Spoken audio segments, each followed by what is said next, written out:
We have the same birthday. You and my son? No, Me and you. Yeah, yeah, that's right. Which is what day? March 30th. If we don't get along, we gotta get it on. Well, it's really about a music festival in Zaire in 1974 with James Brown and B.B. King and Celia Cruz and Bill Withers and Big Black and an amazing array of acts, and African acts, Miriam Makeba, Afrisa, OK Jazz. But really in a deeper way, what it's about is this kind of coming together, these two sort of musical formations, these two people. It's about going back to the roots, right? It's about sort of touching what's meaningful and important and really getting to understand what, kind of your music about and your life is about and all the rest. I'm honored to be here standing next to Mr. Leon Gast and Jeffrey Levy-Hinte. Yes. Thank you, fellas, for joining us. Congratulations for being a part of Silver Docs Film Festival. How does it feel to be here? It's great. I have to honestly say I've screened the film quite a lot, but this was the most expressive and into it audience that I've seen. I mean, standing up at the end and applauding. It really was just fantastic, and it's exactly what I'm trying to achieve with the film, because really it's about that experience of being at the concert and this amazing music. So that was, I have to honestly say, it was the best audience I've had. I think that Mr. Brown would have been real happy had he been around to see this. He'd have loved it. Many of our viewers are familiar with When We Were Kings. You are the mastermind behind this incredible film.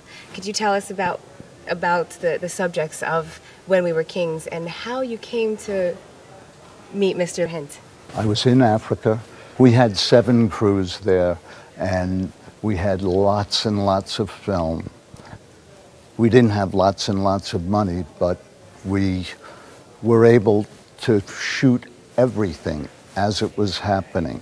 Muhammad Ali, so many scenes that you haven't seen. Miriam Makeba in her villa. DVD extra, I've already planned it.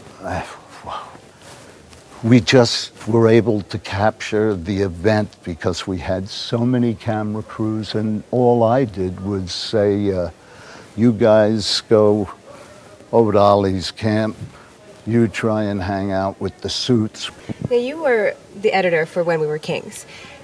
I heard you say earlier today that there was 125 hours of footage, so a lot of that didn't get used. What inspired you to take that footage and to create Soul Power? Yeah, well, I mean, the basic thing is that, in Kings, which is an amazing film, it really focuses on the fight. And as we see in Soul Power, there was just so much to the music festival, not just the performances themselves, but the performers and their experience and what happened on the plane when they went over and what was Muhammad Ali doing at the time. So there was just this whole world that was kind of like locked away and put in a vault, and I just thought, it had to see the light of day. I mean, it's in a way part of like our collective heritage, right? And it was almost like this cultural crime to keep it locked away. I'm just glad that I was able to kind of get it together.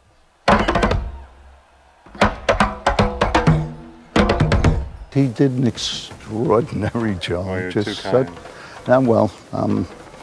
Do you know how you got the job to make that? Stuart Levine told me how you got the job. Tell me how. So here's what he said. He actually hired Walpert, right? And Mel Stewart. This is what Stewart told me. He hired these guys, these LA filmmakers that were very big at the time. David Walpert, the David Walpert organization. Exactly, and a huge organization, very powerful. They made industrials. They actually made Wadsticks, which is a great movie. But then he didn't like them. They were like very square and very stiff. So he went to New York. I think he smoked a joint. He was hanging around with his girlfriend. His girlfriend said, I just saw the most amazing movie I've ever seen, which was, I guess, Salsa or our Latin thing. I don't know which one of them. One of the two. And she came back, you got to get this guy. So like the next day he called you and he said, Leo, we're going to make this movie. And you're like, cool, let's do it. Yeah, well, we did meet, and I said the magic word. And it was culture and music, and what was the Brazilian film? Orfeo Negro. Oh, God, that was the film. So I told Stuart that that's the film that I think of when I think of what we're going to do in Africa. Stuart had been pitching the film and using the same comparison. So if it wasn't for Stuart, I don't get the job. No. There's no question. Oh, they were furious at them for firing the people, the tried and true, and bringing you on. What do you hope people walk away from the theater after seeing this? I just hope that, you know, it's kind of about like, it's about so many things, but really about joy and happiness and just feeling alive. And that's really at the most fundamental level, I hope, that people get from it. And then there's all the ideas and the politics and all that stuff. But that in a way comes later, you know. So it's really just that feeling. I think that's what it's about. Well, we are somebody. Thank you guys for being here with us. That's a pleasure. Thank you. It's a pleasure. I am Jeff Levy-Hinte, and you're watching Reelblack.